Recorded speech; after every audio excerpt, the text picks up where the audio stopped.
Further debate. I recognize the member for Ottawa Centre. Thank you very much, Speaker. Pleasure to rise today to talk to Bill 185. I'm just going to talk in my 20 minutes to the housing aspects of this bill. I believe the driving force behind this bill.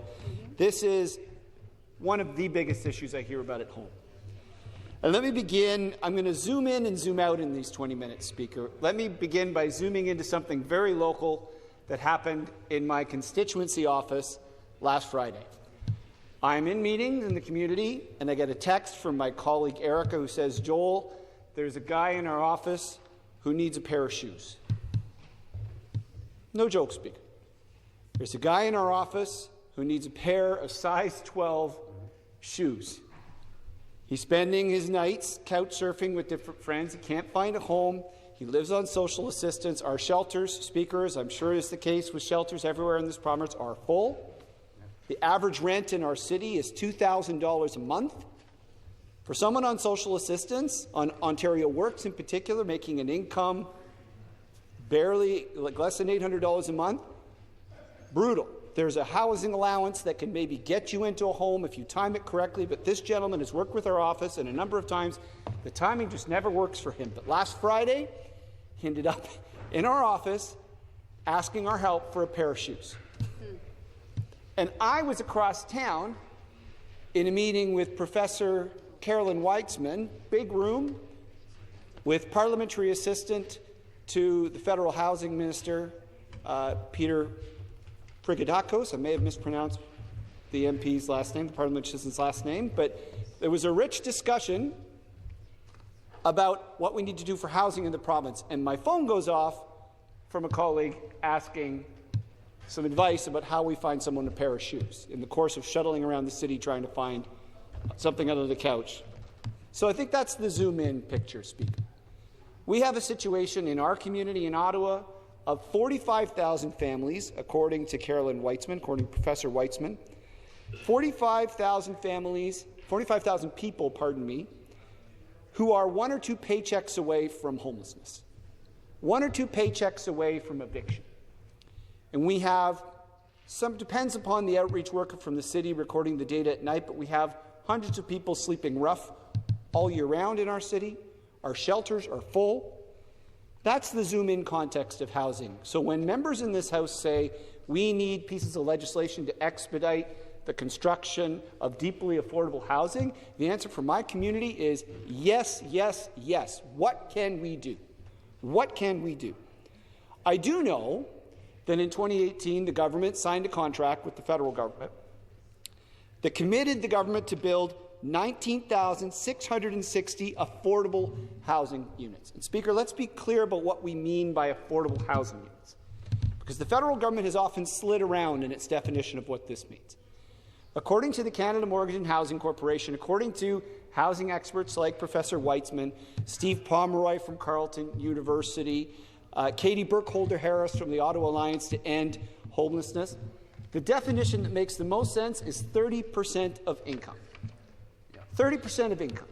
And it used to be 20% of income in the post-war period, Speaker, when we built all those victory homes for veterans who are otherwise facing poverty and homelessness after serving our country, making the greatest sacrifice overseas. It was 20%, but it became 30%.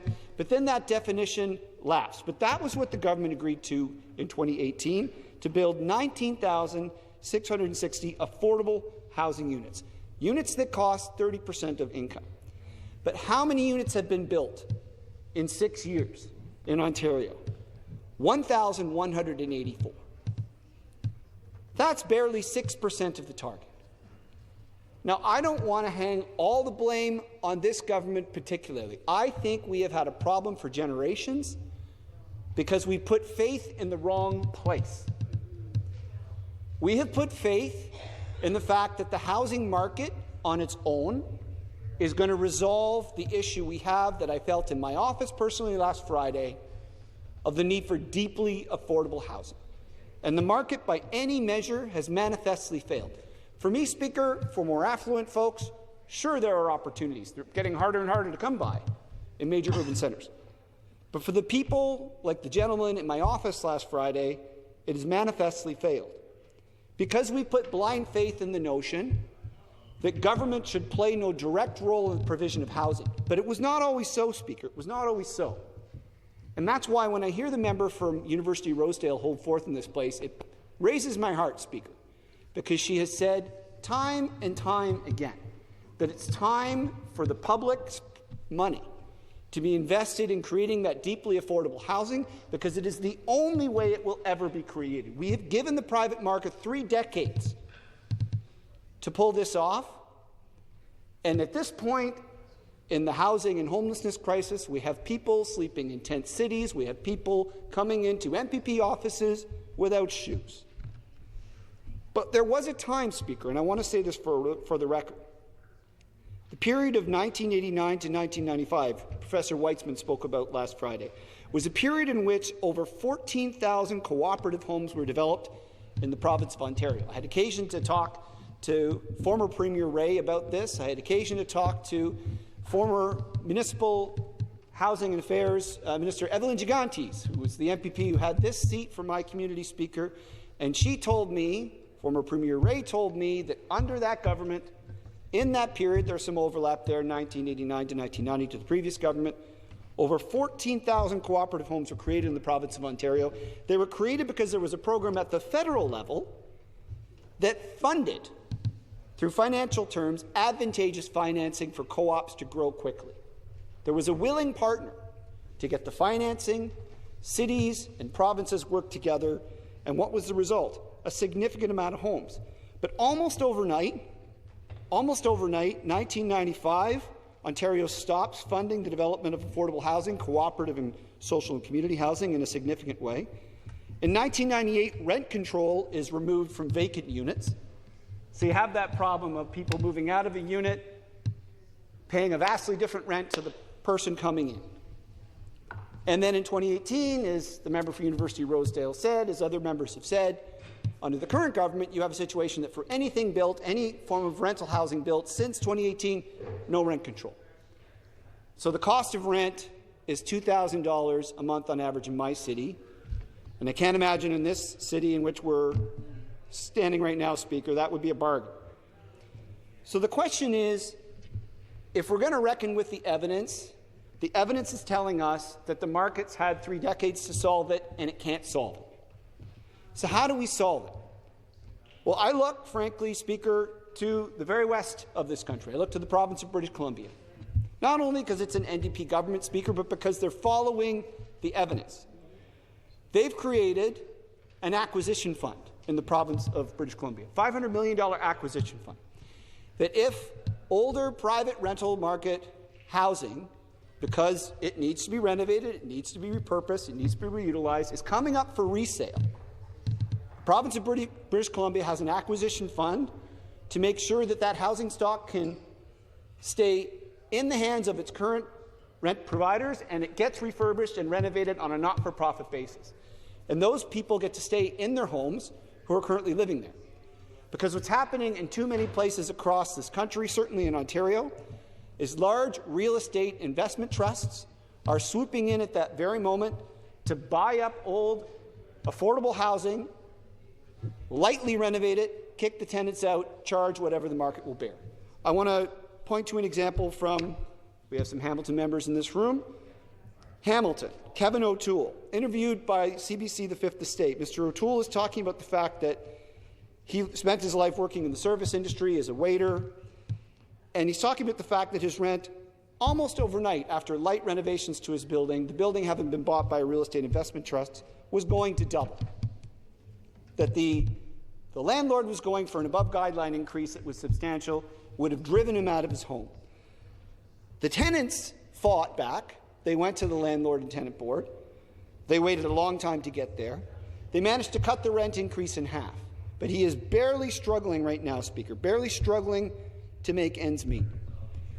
But real estate investment trusts are returning dividends to their shareholders that are very handsome indeed, Speaker, very handsome indeed.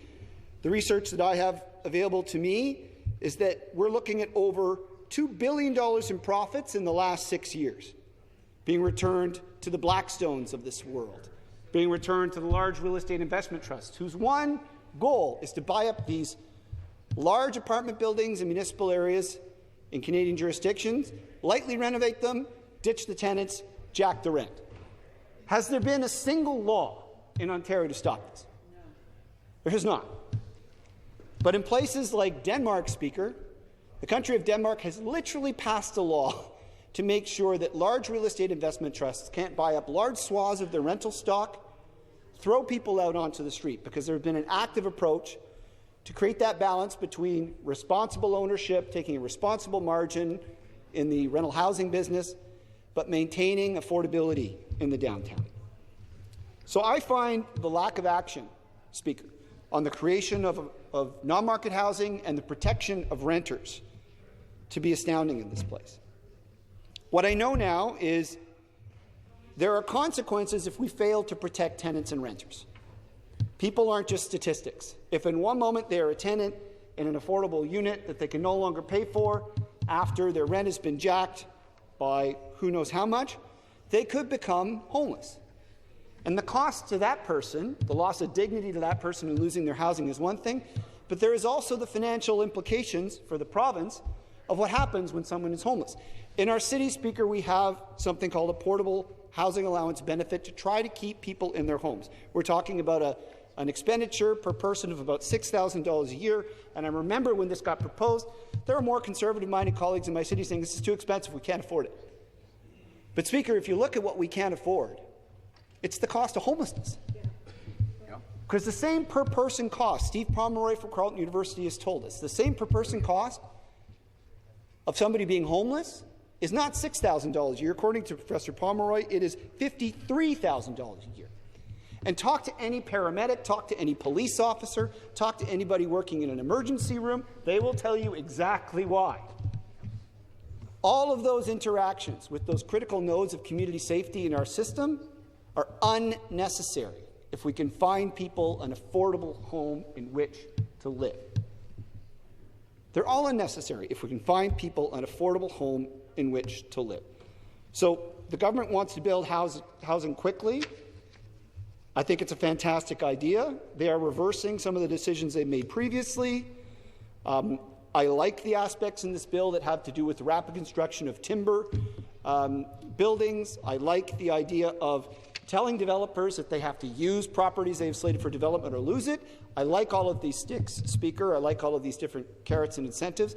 But what I don't see in the government's bill before us today are specific provisions to deal with the predatory behaviour of real estate investment trusts, or specific protections for renters, or specific plans about how we're going to build non-market housing. Now, my landlord back home, Speaker, of our community office is the Centretown Citizens Ottawa Corporation. It is the largest non-profit landlord in the province of Ontario. Over 17,000 residents, of which are 5 in our community office or 1 on the commercial side. But they've had a very particular mandate. Their mandate has been to charge appropriate rents, so they have a stream in CCOC, Centretown Citizens Ottawa Corporation. They have a stream in their buildings of people who pay rent-geared-to-income units, but they also have a stream of residents in their system that pay market rent units. And I've always felt that's a much more progressive model of housing, rather than saying everybody who's having a hard time paying the cost of living, let's have everybody living in one building together, when the goal should be to build diverse neighbourhoods where we get to live together and get to know each other.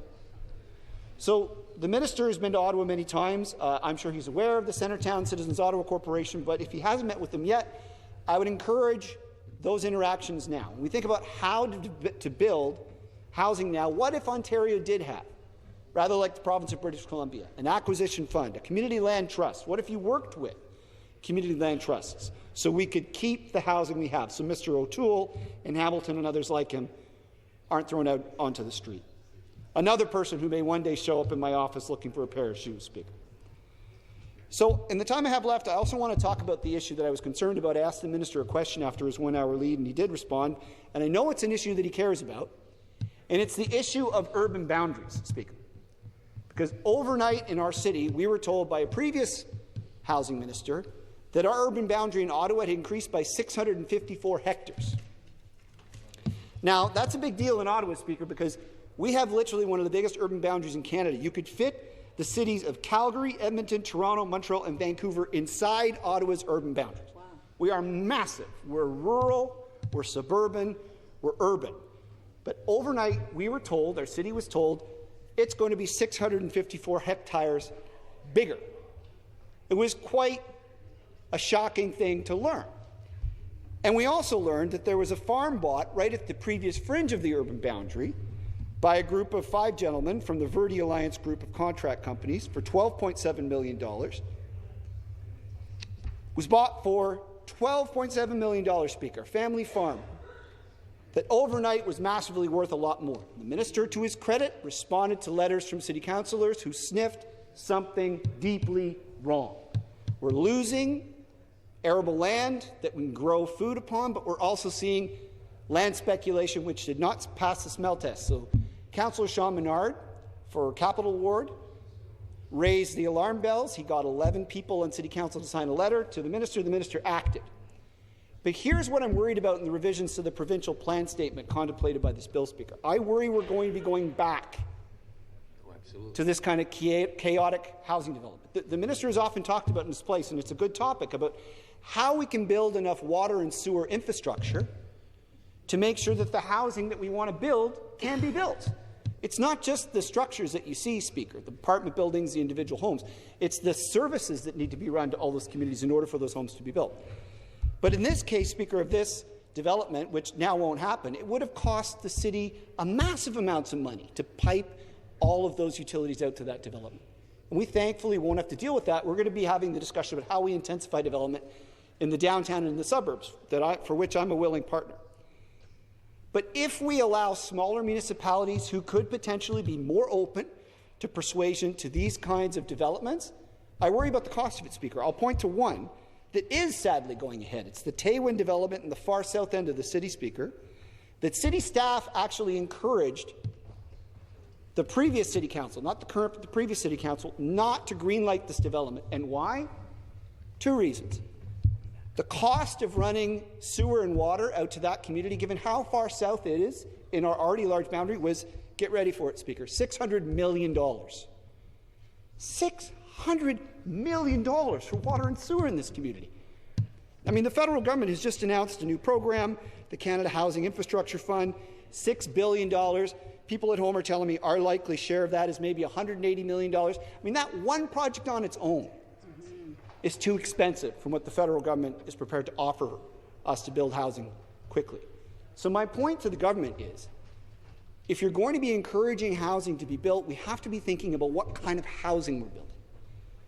Asking for homes to be built far outside the periphery of existing urban boundaries is expensive, inefficient. I grew up in rural Ontario. I grew up in Vankleek-Hill. The member for Glengarry Prescott Russell is here. He knows he represents a beautiful community. I grew up there. I love the bucolic countryside. I love that part of our province. But the municipalities of Glengarry Prescott Russell are intact units with their own systems at work. If we're talking about major cities like Ottawa and Toronto, and we're saying the future development for housing in our communities is pushing outward into arable farmland, like what was stopped at Waters Road, we're courting disaster, Speaker. We're not going to be getting to where I believe we need to go, which is working with allied partners to build the kind of non-market housing. So if we do that, what Professor Weitzman, Professor Pomeroy told me, if we do that, we can house people potentially quickly. I mean, the one successful program that the federal government has introduced is their, I'm going to forget the acronym here as I speak, Speaker, but it's the Rapid Housing Fund. And what it's been doing, rather like our municipal fund of $6,000 per person, helping people pay the rent, is helping people who would otherwise be surfing on couches or surfing in shelters pay the rent that they have to keep them housed. I want to believe this bill that we're debating now could be improved to have some provincial assistance to that front. There is the homelessness prevention program, of which I'm aware that is doing some of that work, but that's like in the $200 million region. I'm talking about an ambitious rent bank program that can keep people housed. And it won't just be people, those 45,000 people in my city who could be potentially homeless that'll be happy for that help. It'll be all the first responders, it'll be people in the emergency rooms, it will be people who will otherwise be dealing with those folks in crisis that will also be happy. So there's a multiplier benefit, Speaker. Long story short, to keeping somebody housed. We restore dignity to the person, we restore opportunity to that person to contribute back to our society, and we avoid spending a lot more money later. I encourage the government to listen to that advice and make changes to the bill. Thank you.